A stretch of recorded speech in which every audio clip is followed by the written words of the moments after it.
नमस्कार। आज हम जापान के टोकारा द्वीप समूह पर बात कर रहे हैं, जहां आजकल कुछ असामान्य सा हो रहा है। 21 जून 2025 से वहां लगातार भूकंप आ रहे हैं और जो जानकारी हमारे पास है, वो इसी हलचल पर है। जरा सोचिए, क्यूशू पर दक्षिण में ये जो द्वीप है, वहां 1000 से ज्यादा भूकंप दर्ज हो चुके हैं। ये आंकड़ा तो वाकई चौंकाने वाला है। खासकर अगर हम सितंबर 2023 की घटना देखें, तब कितने थे? 300 साढ़े 300 के करीब। हाँ, सितंबर 2023 में 346 थे।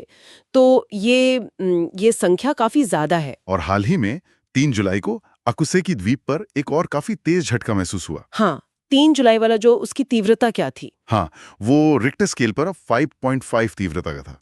और जापान का अपना जो 7 पॉइंट का शिंदो स्केल है, उस पर इसे लोअर 6 की श्रेणी में रखा गया। अच्छी बात ये रही कि सुनामी का कोई खतरा नहीं था, लेकिन हाँ, जमीन हिली जरूर और काफी जोर से। लोअर 6? हाँ। अच्छा, ये आम लोगों के लिए कितना कितना गंभीर होता है? मतलब क्या असर होता है इसका? देखिए, लोअर 6 का मतलब है कि हलचल इतनी तेज होती है कि खड़ा रहना मुश्किल हो सकता है। खिड़कियों के शीशे टूट सकते हैं और घर में जो भारी फर्नीचर है, अगर उसे सुरक्षित नहीं किया गया है, तो वो भी हिल सकता है, गिर सकता है। तो हाँ, ये निश्चित रूप से गंभीर तीव्रता है। डर लगना स्वाभाविक है। बिल्कुल, समझ सकती हूँ। और शायद इसीलिए इस झटके के फौरन बाद अधिकारियों ने अकुसेकी द्वीप के सभी निवासियों को, कितने थे? 89। हाँ, 89।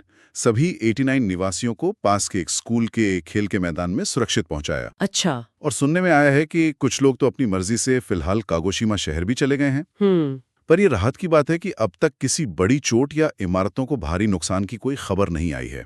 सही का यह गनीमत है। लेकिन यहाँ एक बात ध्यान देने वाली है। भले ही कोई बड़ा विनाश नहीं हुआ, फिर भी इतने कम समय में इतने सारे भूकंप और इस तीव्रता के, लोअर 6 तक के, ये सामान्य नहीं है। निवासियों के लिए ये स्थिति बेहद तनावपूर्ण है। जो रिपोर्ट्स आ रही हैं, उनमें कई लोग ठीक से सो नहीं पा रहे, लगातार चिंता में हैं। हाँ, वो तो होगा ही। लगातार इस डर में जीना कि अगला झटका कब आएगा, बहुत मुश्किल होता होगा। क्या अधिकारी किसी और खतरे की, कोई और चेतावनी भी दे रहे हैं? हाँ, बिल्कुल। जापान मौसम विज्ञान एजेंसी यानी JMA ने चेतावनियां जारी की हैं। उनका कहना है कि भूस्खलन का खतरा है, कमजोर इमारतें गिर सकती हैं और आने वाले दिनों में इसी तरह के और झटके भी लग सकते हैं।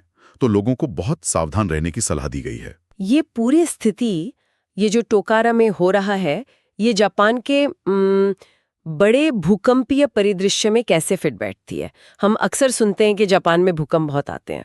बिल्कुल, आपका कहना सही है। जापान जो है वो प्रशांत महासागर के रिंग ऑफ फायर पर बसा है। ये एक ऐसा क्षेत्र है जहां पृथ्वी की 4 बड़ी टेक्टोनिक प्लेटें मिलती हैं, आपस में टकराती हैं। इसी वजह से जापान में भूकंप आना बहुत आम बात है। साल में करीब 1500 झटके महसूस होते हैं। 1500? हाँ, लगभग, जो दुनिया की कुल भूकंपीय गतिविधि का करीब 18% है। ये तो वहां की, आप कह सकते हैं, भूगर्भीय सच्चाई है। तो फिर क्या टोकारा की ये घटनाएं उसी आम गतिविधि का हिस्सा मानी जाएं, या इसमें कुछ अलग हैं? देखिए, ये आम गतिविधि से कुछ ज्यादा है। इतने सारे भूकंपों का एक साथ आना, जिसे सिज्मिक स्वॉर्म कहते हैं, और उसमें लोअर 6 जैसे तीव्र झटके का शामिल होना, ये सामान्य से हटकर है। इसे हल्के में नहीं लिया जा सकता और शायद इसीलिए सरकार भी चिंतित है। हाल के वर्षों में उन्होंने मेगाक्वेक यानी किसी बड़े महाभूकंप की तैयारियों को और मजबूत किया है। मेगाक्वेक? हाँ, और एक बड़ी चिंता नानकाई ट्रफ क्षेत्र को लेकर भी है।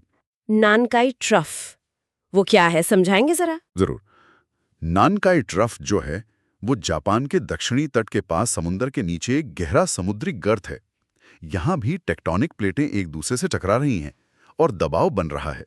वैज्ञानिकों का अनुमान है कि अगले 30 सालों में इस क्षेत्र में एक बहुत बड़े भूकंप के आने की संभावना काफी ज्यादा है, 75 से 82%। ओ, 75 से 82%। हाँ, और ऐसे भूकंप अतीत में बहुत विनाशकारी सुनामी ला चुके हैं।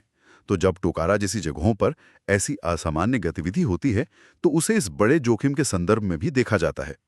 हालांकि ये कहना जल्दबाजी होगी कि टोकारा की घटना सीधे तौर पर नानकाई ट्रफ से जुड़ी है, पर हाँ, चिंता बढ़ जाती है। समझ गए।